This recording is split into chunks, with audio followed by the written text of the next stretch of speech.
wujud kebersamaan kita. Kebersejahtera idaman semua, dirgahayu PKK.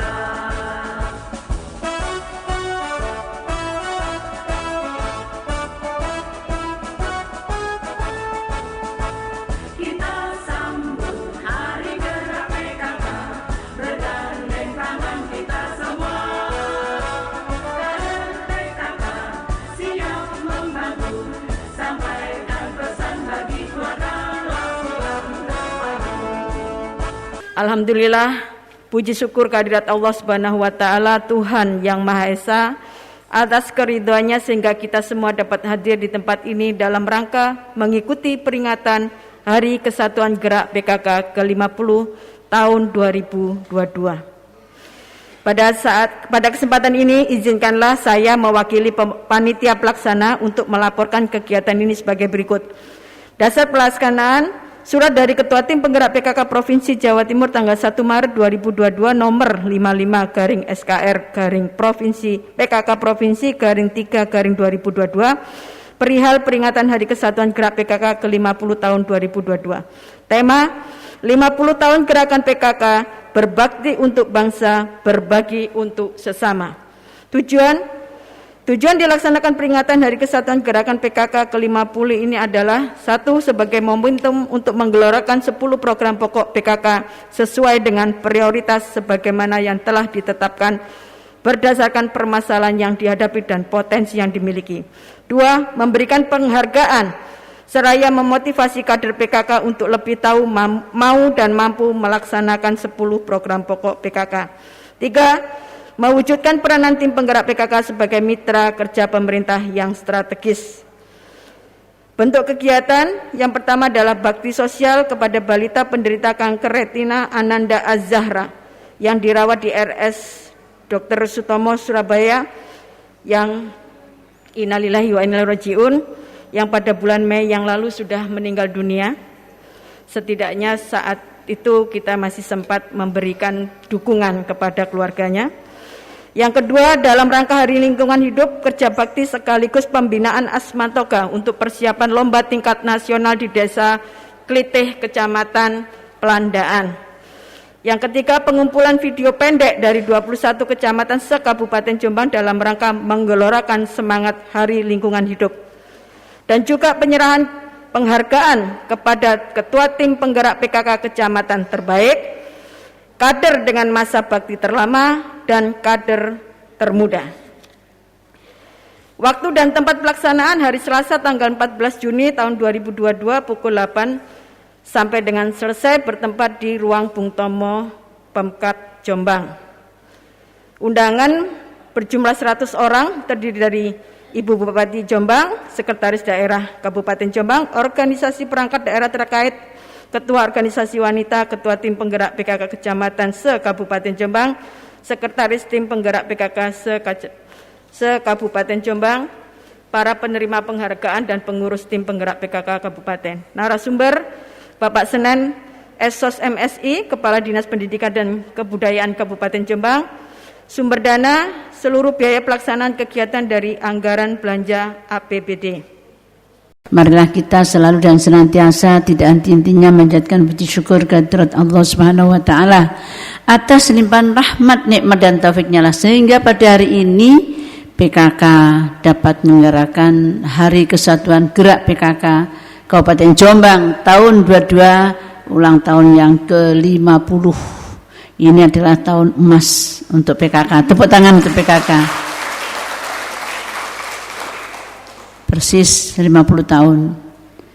Untuk itu atas nama pemerintah Kabupaten Jombang mengucapkan selamat kepada PKK Kabupaten Jombang yang telah menyelenggarakan Hari Kesatuan Gerak PKK tahun 22, walaupun sudah bisa kita melakukan kegiatan aktivitas, namun PKK masih tetap konsis, Pak Budi, masih konsis protokol kesehatan dengan ketat, sehingga hari ini terbatas yang hadir.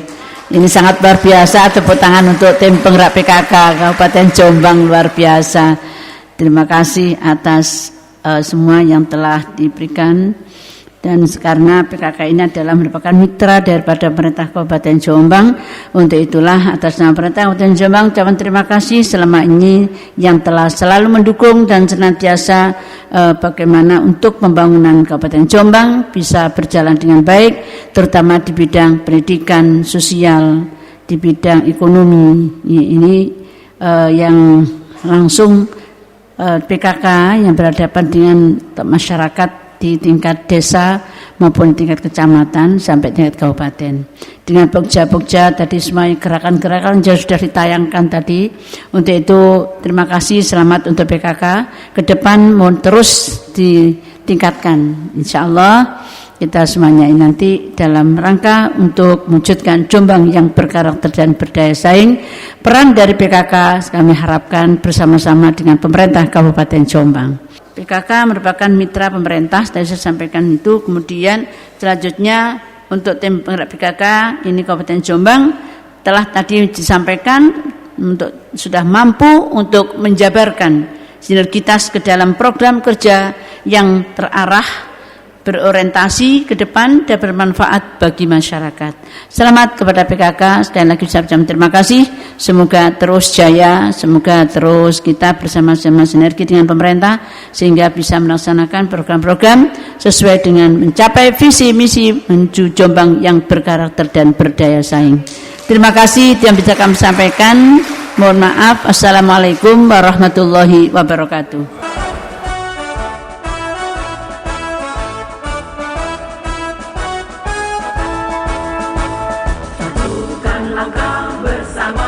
Kalau berbicara PKK ini saya ingat sekitar 6 tahun yang lalu. Pada saat masih di kecamatan, ada satu kebanggaan tentunya ketika kami beserta ketua tim penggerak PKK dapat ikut ambil bagian, terutama dalam melaksanakan program-program PKK. Kalau kita melihat PKK itu termasuk organisasi yang paling pinter. Semua kegiatan ini bisa difasilitasi oleh PKK. Mungkin kalau hanya Pak Budi, mungkin Dinas Kesehatan di sana berbicaranya masalah kesehatan. Tapi kalau Ibu PKK, kesehatan oke. Kemudian masalah ketahanan pangan oke. Masalah pendidikan oke. Makanya ibu-ibu yang hadir di sini adalah ibu-ibu yang luar biasa. Tepuk tangan untuk kita semua. Bapak dan Ibu hormati, kami mencoba menyampaikan beberapa materi. Ini yang terkait dengan landasan hukum. Kenapa ini kami sampaikan? Biar kita semuanya nanti juga paling tidak memahami bahwa yang namanya organisasi PKK ini secara yuridis formal di sana melaksanakan amanat dari beberapa ketentuan peraturan perundang-undangan yang berlaku. Yang pertama adalah Undang-Undang Nomor 25 Tahun 2004 tentang Perencanaan Pembangunan Nasional, di mana kaitannya PKK dengan Perencanaan Pembangunan Nasional. Sebagaimana kita ketahui bahwa dalam Perencanaan Pembangunan Nasional yang di sana akan dirumuskan yang terkait dengan pembangunan jangka panjang, jangka menengah, dan jangka pendek. Ini melibatkan terkait dengan penyelenggara negara dan masyarakat. Artinya keterwakilan PKK ini adalah di unsur masyarakatnya. Sehingga kalau ada yang namanya Musrenbang Des, kemudian Musrenbang Cam, dan juga Musrenbang Kabupaten maupun Provinsi, pasti ada keterwakilan dari PKK. Leres ya? Setiap ada musdes kan mesti ibu-ibu diundang ya? Biasanya usul lah buatan? Yakin pasti usul. Kemudian yang kedua, di sana juga ada Undang-Undang Nomor 52 Tahun 2009 tentang perkembangan kependudukan dan pembangunan keluarga. Apakah terkait? Salah satu dari amanat ini adalah menunjukkan keluarga yang berkualitas. Ini sangat relevan dengan program PKK. Karena muara kita pada akhirnya garapan PKK tentunya adalah kembali pada keluarga. Yang ketiga terkait dengan Undang-Undang tentang Desa. Ini yang terkait dengan kewenangan desa. Di sana ada satu tugas, diantaranya adalah penyelenggaraan pemerintahan, kemudian pelaksanaan pembangunan, dan pemberdayaan masyarakat. Yang melekat kata kuncinya adalah pemberdayaan masyarakat. Kalau kita berbicara pemberdayaan masyarakat, PKK paling jagonya. Semua hal ini menjadi garapannya. Tidak hanya di ketua tim penggeraknya PKK, artinya dari unsur-unsur yang ada di pemerintahan, tetapi semua lapisan masyarakat menjadi objek dari seluruh program PKK, termasuk juga remajanya dan anak-anak. Di samping itu, sesuai dengan Undang-Undang Desa, di sana ada amanat yang terkait dengan lembaga kemasyarakatan desa. Dan PKK ini adalah salah satu lembaga kemasyarakatan yang ada di desa. Selain dari BPD, kemudian juga lembaga pemberdayaan masyarakat, kemudian RT/RW, termasuk juga PKK-nya. Yang keempat terkait dengan Undang-Undang 23 tahun 2014, ini tentang otonomi daerah.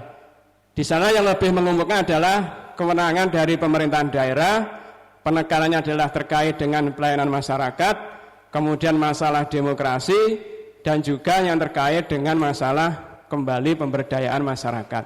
Jadi ada beberapa poin dari amanat undang-undang ini, kita melaksanakan salah satu ketentuan-ketentuan yang ada di ketentuan peraturan perundang-undangan ini. Lanjut. Ini secara teknis yang mengatur khusus Perpres ya, masalah PKK. Kemudian juga ada Permendagri, dari Permendagri adalah terkait dengan teknis pelaksanaan terkait dengan kegiatan PKK. Lanjut. Pemberdayaan dan kesejahteraan keluarga. Kalau dulu pembinaan dan kesejahteraan keluarga dulu nggih. Tapi ketika ada perubahan regulasi sehingga kita menyesuaikan dengan apa yang diamanatkan oleh undang-undang. Adalah organisasi kemasyarakatan yang tumbuh dari dan oleh masyarakat untuk memberdayakan wanita untuk melaksanakan ataupun berpartisipasi dalam pembangunan Indonesia, yang lebih kita kenal dengan 10 program pokok PKK. Gerakan PKK insya Allah ini sudah sama-sama kita ketahui juga, salah satu gerakan nasional dalam rangka pembangunan masyarakat yang tumbuh dari bawah, yang pengelolaannya sama dari oleh untuk masyarakat, dalam rangka mewujudkan keluarga yang beriman dan bertakwa pada Tuhan Yang Maha Esa, berakhlak mulia dan berbudi luhur. Kami yakin keluarga dari pengurus PKK termasuk kader, insya Allah keluarganya mencerminkan dari gerakan PKK ini. Kemudian visi terwujudnya keluarga sehat, cerdas, berdaya, beriman dan bertakwa menuju Indonesia maju di tahun 2024. Perlu kami jelaskan, di sini ada kata-kata kunci. Yang pertama adalah keluarga sehat. Artinya apa? Ketika kita sudah mencanangkan visi ini, makna yang terkait dengan keluarga sehat adalah setiap individu dalam keluarga ini harus sejahtera, baik dari aspek lahir maupun dari batinnya. Jadi tidak ada, kalau apalagi dari pengurus PKK maupun kader, tidak ada anggota keluarga yang tidak sejahtera. Artinya dari kesejahteraan lahir maupun batinnya. Kemudian cerdas.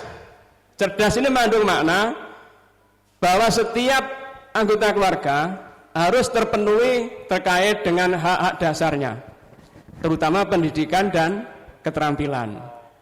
Kemudian berdaya. Yang sekarang ini lagi tren semua terkait dengan pemberdayaan. Di sini juga kata berdaya adalah bagaimana kita bisa mengelola potensi kita, mengembangkan kita sesuai dengan tuntutan ataupun menggunakan informasi teknologi, artinya kemajuan zaman. Penekanannya adalah terkait dengan kemajuan dari informasi dan teknologi. Kemudian beriman dan bertakwa ini tentunya ini mencerminkan terkait dengan kehidupan kita, terutama dalam beragama sesuai dengan keyakinan masing-masing. Kita melaksanakan terkait dengan perintah agama sesuai dari keyakinan kita. Kemudian misi, ada berapa yang perlu kami tekankan nanti. Yang pertama, untuk mewujudkan visi, terkait dengan cita-cita yang ingin diwujudkan oleh PKK. Di sini ada 5 misi yang ditetapkan. Artinya adalah cara-cara bagaimana kita bisa merealisasikan dari visi yang sudah disepakati tadi. Tujuan dan sasaran sesuai dengan visi dan misi ini adalah ada 10 tujuan dan sasaran. Ini pada intinya juga merealisasikan dari 10 program pokok PKK. Intinya sama, gerakan PKK dilakukan melalui 10 program pokok PKK. Kemudian isu strategis, ini memang kami ambil dari hasil Rakernas yang ke-21. Artinya dari beberapa poin mungkin yang perlu kami sampaikan terkait dengan penghayatan dan pengamalan Pancasila. Ini masih relevan dan sejalan dengan apa yang kami sampaikan tadi, terutama kenapa kurikulum kita dirubah. Di sana ada satu tujuan terkait dengan dunia pendidikan. Salah satu tujuannya adalah mewujudkan visi pendidikan Indonesia, yaitu Indonesia yang maju, kemudian berdaulat, mandiri, dan berkepribadian yang tercermin dengan profil pelajar Pancasila. Ini masih relevan. Artinya program-program PKK ini masih relevan terkait dengan nilai. Di sini ada masalah persatuan, kemudian SARA, dan juga terkait dengan nilai Pancasila. Kemudian gotong royong. Ini ada semangat yang ingin kita bangun, karena nilai-nilai sekarang terkait dengan warisan leluhur kita, terkait budaya gotong royong ini sudah sangat luntur. Pendidikan keterampilan lanjut. Terkait dengan kesehatan, ini sebenarnya salah satu program yang memerlukan lintas sektoral. Kenapa stunting itu sebenarnya masih ada? Kalau saya berpikir secara sederhana, ketika tim kami yang ada di kecamatan waktu itu, ketua tim penggerak PKK beserta yang ada di kecamatan dan ada di desa, ketika program ini dilaksanakan dengan baik, insya Allah namanya stunting itu sebenarnya tidak sampai muncul ke permukaan. Karena apa? Kegiatan posyandu jalan Bu nggih? Jalan Mbah nggih? Nah, kegiatan posyandu jalan. Ketika timbangan terkait dengan teman-teman yang hamil juga diperiksa setiap bulan ke bidan desa. Di sana juga dicatat perkembangannya. Kemudian pada saat melahirkan juga dimonitor terkait dengan ke posyandu nggih. Nggih. Karena generasi kita jajan kan jagung goreng nggih. Sekarang anak-anak kita jaganya udah ciki, kemudian apa malih? Cilok. Nah, itu salah satu faktor. Saya kami yakin stunting itu bukan karena keturunan. Selama asupan gizinya mulai dari proses kehamilan sampai 1000 hari pertama itu dipenuhi, insya Allah stunting tidak ada. Jadi tugasnya merencanakan, melaksanakan, dan membina pelaksanaan program-program PKK. Ini selalu sudah di luar kepala. Fungsi PKK, penyuluh, motivator, penggerak masyarakat. Ini yang perlu kita garis bawahi. Jadi panjenengan selaku penyuluh, motivator, juga penggerak PKK, termasuk fasilitator. Ini bagian kami ambil dari kegiatan PKK dari pengurus tingkat kabupaten maupun kecamatan. Kondisi PKK saat ini, monggo nanti dikritisi apakah yang saya tulis ini salah atau mungkin kurang disempurnakan, monggo. Saya menyimpulkan ada 4. Yang pertama merupakan organisasi kemasyarakatan terbesar. Kenapa kami sampaikan terbesar? Dari pusat, kemudian dari provinsi, kabupaten, kecamatan, desa, sampai di dasawisma. Yang kedua, dukungan anggaran dari pemerintah. Ngapunten kalau dulu masih ada dari Bu Camat, mungkin ada enggak sekarang alokasi DD yang untuk PKK di tingkat desa? Ada nggih? Pak Camat, Pak Udin ada nggih? Nah, ada dukungan anggaran dari pemerintah sehingga kita tidak punya alasan bahwa PKK tidak bisa bergerak, tidak beraktivitas karena tidak ada anggaran. Yang ketiga adalah kelembagaan di setiap level mulai dari pusat hingga desa kelurahan. Ini ada keterwakilannya. Cuma kendalanya di sini terkait dengan kelembagaan PKK itu ternyata juga ada unsur yang biasanya mengandung unsur kelompok. Ketika terjadi pergantian kepala desa, termasuk PKK ini diganti, Bu, nggih. Kemudian sumber daya manusia bagi pengurus kader sangat memadai. Tadi kami sampaikan ada 87.650 orang, itu sekabupaten. Kalau mungkin di desa nggih tinggal lihat dari RT RW mawon. Semakin banyak RT-nya berarti desanya semakin luas, kadernya juga semakin banyak. Kira-kira kelemahannya PKK itu apa sementara selama ini? Kelemahan yang panjenengan rasakan di PKK itu apa? Mau bercamat bareng? Terima kasih. Okay. Kalau kelemahan di desa biasanya gimana caranya Pak Ketua Tim Penggerak PKK merangkul para kader supaya tetap konsisten. Ngomong ibaratnya seperti itu. Jadi sebagai ketua kita harus mencontoh juga. Yang kedua itu royal tadi. Loyal. Ya. Okay. Jadi kalau Bu Lurahnya itu medit, komunikasi kurang, maka para kader itu ngapunten.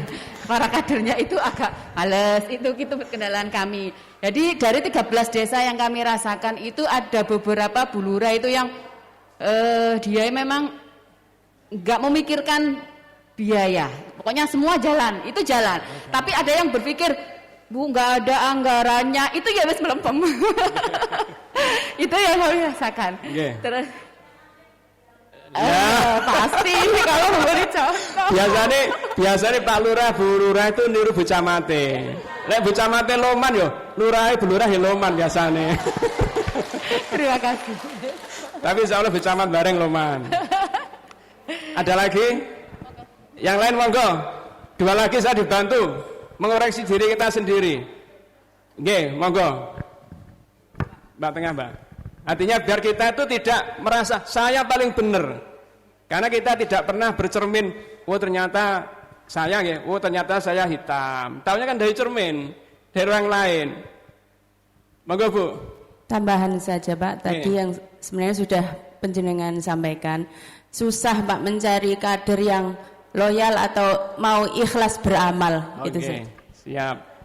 Cari kader yang betul-betul ikhlas, tulus itu sulit. Ada yang sama enggak yang kami tulis nih kira-kira?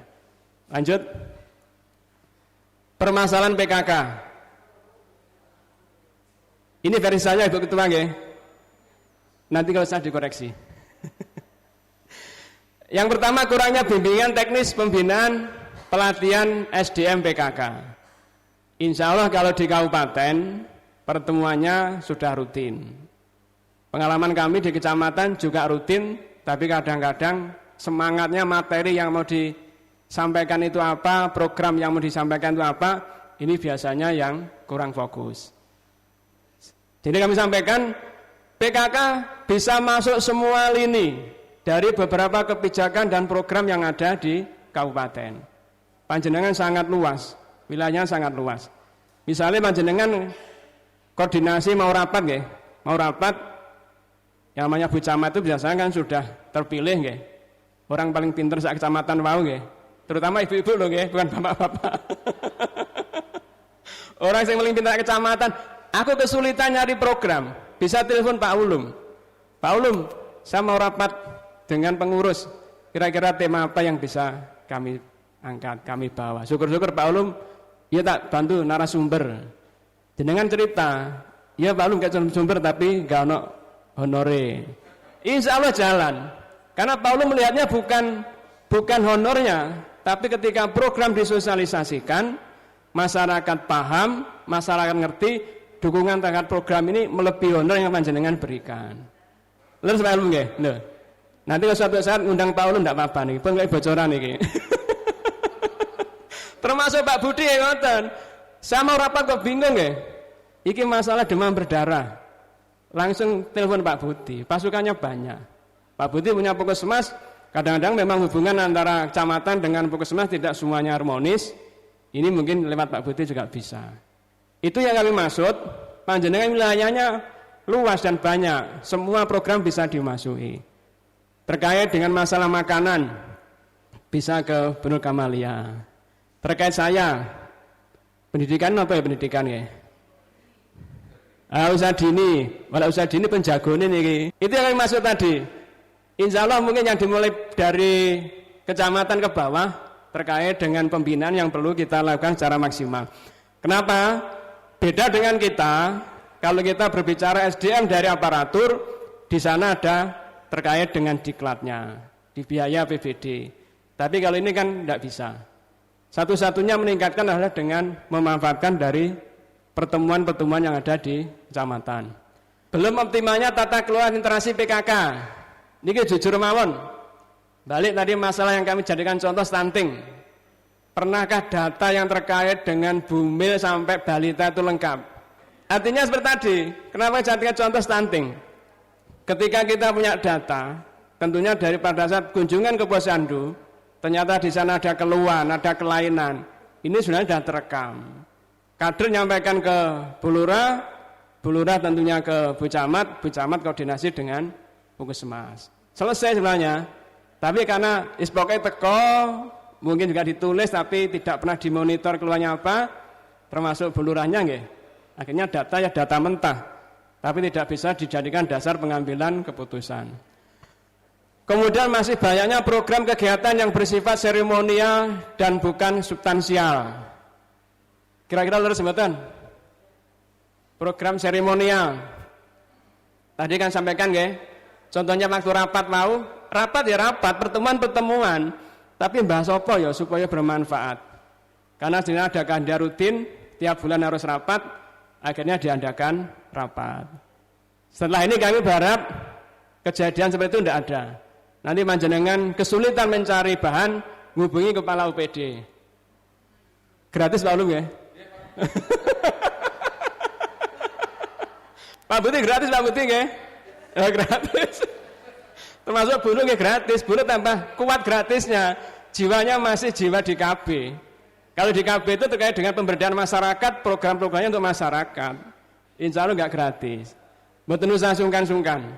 Syukur-syukur panjenengan sanggup ini nggak apa-apa, tapi tidak wajib. Kemudian konflik kepentingan antara pengurus PKK dengan kader PKK. Ini yang tadi kami singgung juga. Artinya konflik kepentingan itu antara tujuannya kader dengan pengurus kadang-kadang tidak sama. Ada yang kader tadi sampaikan Ibu dari Ngusian ya, mencari kader yang tulus tadi sulit. Kalau ada yang kader yang tulus itu, mereka memikirkan program. Biasanya sudah sepuh-sepuh biasanya. Kader yang sudah sepuh-sepuh ini justru mereka memikirkan program supaya program ini bermanfaat bagi masyarakat. Tujuannya itu. Tapi ada yang pengurus, yang penting program asal jalan. Yang penting anggarannya terserap, cair. Kemudian munculnya kejenuhan pengurus TPKK dan kader desa. Di semua level. Artinya mulai dari pusat, kabupaten, kecamatan, desa. Kecuali kalau tim penggerak, ketua tim geraknya PK-nya insya Allah tidak jenuh. Lek jenuh nanti dimutasi Bu nanti. Kalau nanti ketua tim gerak PKK jenuh, ya dimutasi nanti jadi apa? Kepala dinas ya. Lek jadi kepala dinas tambah enak. Dimutasi jadi sekretaris. Sama sebenarnya, cuma mungkin beda wilayahnya. Biasanya kalau teman-teman terbiasa di wilayah, begitu dimasukkan itu tidak nyaman. Tidak nyaman. Biasanya dari camat ke jadi sekretaris, padahal eselonnya sama. Itu tidak nyaman, tidak kerasan. Ternyata enak dari camat, ngoten nggih. Nggih Bu Camat nggih. Ini yang harus kita paling tidak kita hindari juga. Kenapa sampai terjadi kejenuhan itu apa? Banyak faktor. Mungkin dari pimpinan kita, mungkin dari teman-teman tim kita. Artinya teman-teman dari tim yang ada di kecamatan, desa, ketika di sana tidak ada dukungan antar personal, kerjanya juga tidak nyaman. Itu berapa yang dapat kami rumuskan. Kemudian yang terakhir ini insya Allah, yang terakhir, upaya strategis optimalisasi dan penguatan kapasitas SDM PKK. Yang pertama, penataan kelembagaan di setiap tingkatan. Makna penataan ini bukan diikuti dengan semangat ini orangnya siapa, bukan.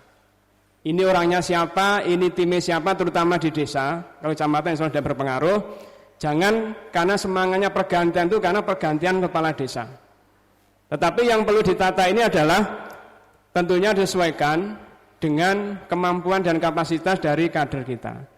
Organisasi kita besar, kelembagaan ini sudah bagus, sudah ada, tetapi ketika ini tidak bisa berjalan dengan efektif dan efektivitas, insya Allah program juga tidak bisa jalan. Kemudian meningkatkan SDM yang berkualitas dan profesional. Meningkatkan SDM PKK yang berkualitas dan profesional. Semua organisasi apapun, organisasi kemasyarakatan dan organisasi yang lain, bahwa motor penggerak utamanya adalah di faktor SDM-nya. Artinya di manusianya, di pengurusnya, termasuk juga yang masuk dalam kelompok tim ini. Ketika pengurusnya ini kualitas, kemudian juga di kelompoknya juga banyak SDM yang kualitas, insya Allah semua program jalan. Itu yang terkait dengan masalah peningkatan kualitas tadi. Bagaimana supaya profesional, tentunya juga ada kaderisasi. Ketika yang sepuh-sepuh mungkin sudah secara fisik tidak kuat, kalau mau ganti, tolong komunikasikan yang baik.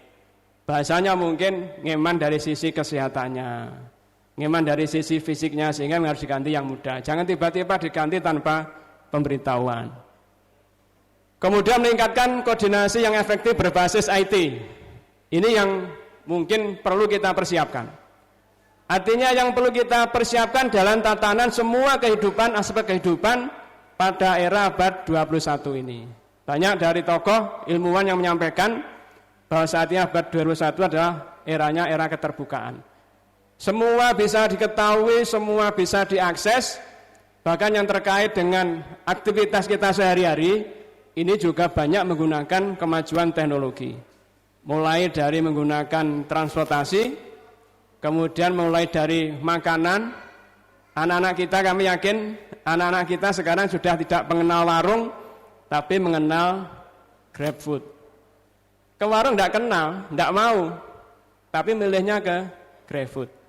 Kemudian belanjanya mungkin belanja ibu-ibu, terutama becamat, ya, sudah tidak mau ke pasar, tapi lewat online.